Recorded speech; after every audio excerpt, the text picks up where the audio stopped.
everybody. Hope you had a really nice weekend. One of the things that happened over the weekend was a very controversial policy decision made by the president. Now, you may have heard the phrase DACA a few times, either in the news or on social media. What exactly does DACA stand for? Could you tell me if I asked you right now? In the off chance that you couldn't, it stands for Deferred Action for Childhood Arrivals. Now, while that sounds kind of boring, it is actually an extremely passionate issue here in our political dialogue. And it's something that we should probably take a little time just to make sure you're familiar with. This is our president. He ran for president on a very tough stance on immigration. Really, that was his defining issue, right? He ran on the idea of building a wall. If you know nothing else about Trump, you knew when he was running for office that he wanted to build a wall. Now, this is a signal as much as it was a stance to his supporters that even if he doesn't get the wall built, which many of Trump's own supporters will admit they don't think he'll be successful in doing, it's at least a signal that he will be tough on immigration. For instance, he wants to round up a deportation force of undocumented/illegal immigrants. Undocumented, illegal immigrants, whatever you want to call them. Generally speaking, these are people that have come to America illegally. They have not gone through legal immigration channels, and now they live in the shadows because they have no legal protection really here in America. They live all over the country. There's about 11 to 12 million of them, and as a result, many Democrats and a majority, or at least a plurality of Americans in most polling suggest we should give them a path to citizenship, since many of them have been here for decades, and most of them, the vast majority, haven't caused any problems. That being said, a lot of Americans, including Trump himself, want them actually rounded up and forced out of the country. So he himself ran on the idea of a deportation force to get them out of the country. Now here in Missouri, we have what's called E-Verify, which is an online program. Whenever you get hired by a job, you have to verify that you're an American citizen. He wants to apply that to all 51 states, if you include D.C.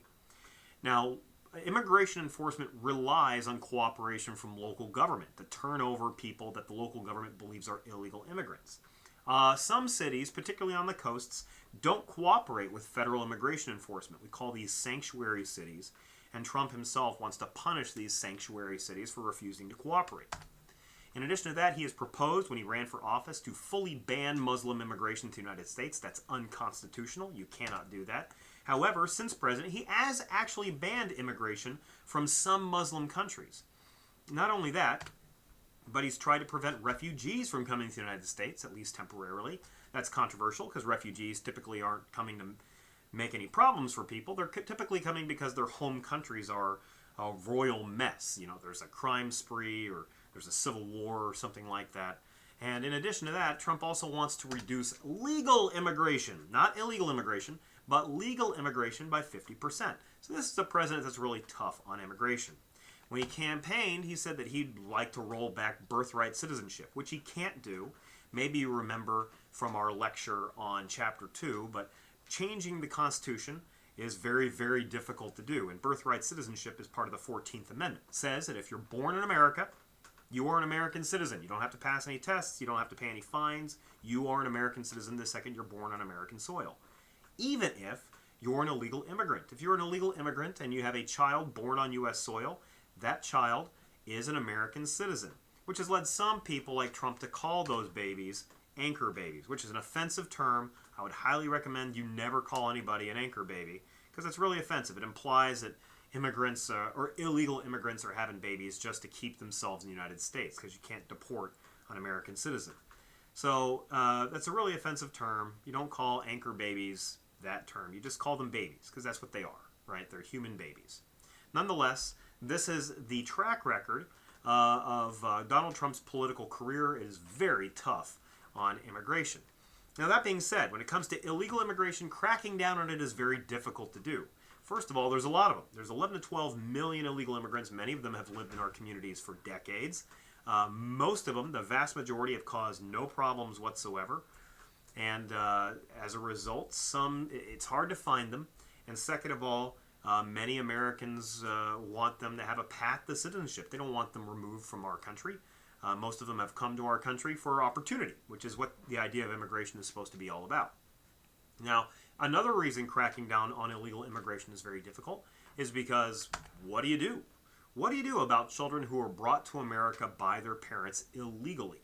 What we call dreamers. Now, children who were brought to America illegally did nothing wrong. Matter of fact, the vast majority of them are upstanding citizens who work jobs and contribute to our economy. But children who are brought to America, it is not particularly clear what they've done wrong at any point. I mean, obviously they didn't intend to break any laws. They were brought here as kids, brought here as toddlers, in some cases brought here as babies. And so now we have to ask, what exactly do we want to do? Now, most Americans typically want them to be allowed to stay. But there is a sizable minority. Almost a third of Americans want them to be deported as well, along with their family, even though they've done nothing wrong. They might know nothing of their homeland. They might not even speak the language to which they came from. They were just kids when they were brought here, after all. Now, our previous president attempted to solve this dilemma by creating an executive order called DACA, Deferred Action for Childhood Arrivals. And what this would do is say, if you are a dreamer, if you are a child who is brought to America illegally, then you are not to be deported. You can stay. Now, this is a controversial decision. Most Americans seem to be on board with it. At least a plurality seem to be on board with it. But as you can tell, there's a sizable minority that was made really uncomfortable by this decision. Dreamers did break the law. I mean, they did it as kids, so they didn't know any better. And they had no say in the matter. They were brought here by their parents. But what exactly do we do about? You could see, that was a kind of a part of the 2016 campaign. Now, Trump himself has made a lot of statements on this issue. Oh, pardon me as I try to get past this movie clip.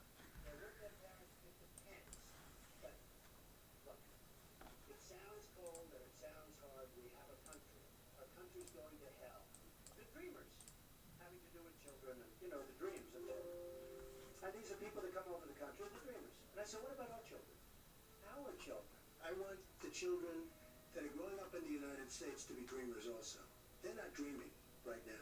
We will immediately terminate President Obama's 2 illegal executive amnesties. Under DACA, we already have people who are on DACA. I think military is a very special thing. If they plan on serving, if they get in, I would absolutely hold those people. Now, we have to be very careful. We have to work very carefully. Everybody would agree with that. No, lecture. They shouldn't be worried. They should have a big heart. We're going to take care of everybody. We're going to have a very strong border. We're going to have a very solid border. Where you have great people that are here, that have done a good job, they should be far less worried. Some absolutely incredible kids. I would say most of them. They were brought here in such a way. It's a very, very tough subject. We're going to deal with DACA with heart. We love the dreamers. We love everybody. Thank you very much. Okay, so that last comment there by the president really gives the game away. He was asked whether or not dreamers should be concerned, and he refuses to answer.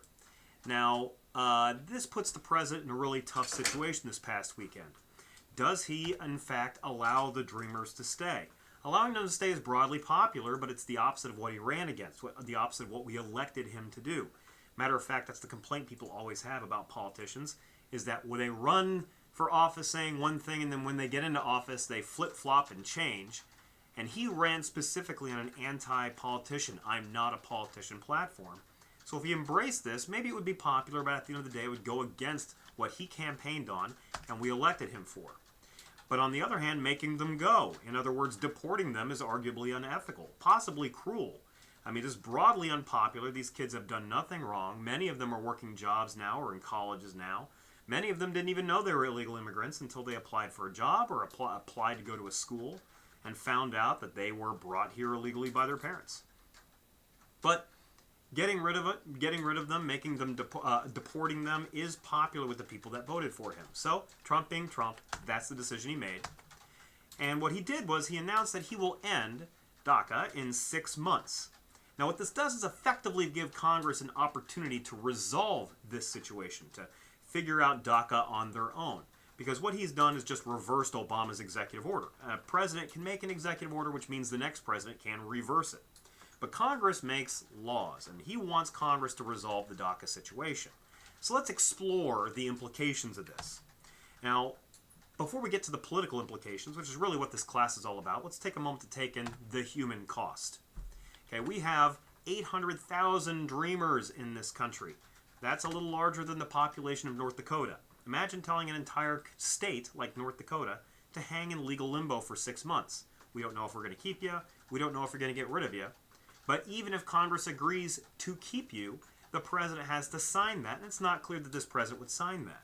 So let's take a moment to talk about the political implications now that we've put 800,000 people in dire legal uncertainty. First of all, make no mistake, this is a political punt made by this president.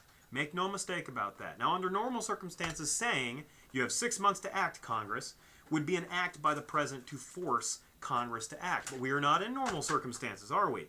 Right now, Congress is at a historical inability to enact any legislation whatsoever. And I don't mean symbolic stuff like the Boy Scouts are awesome.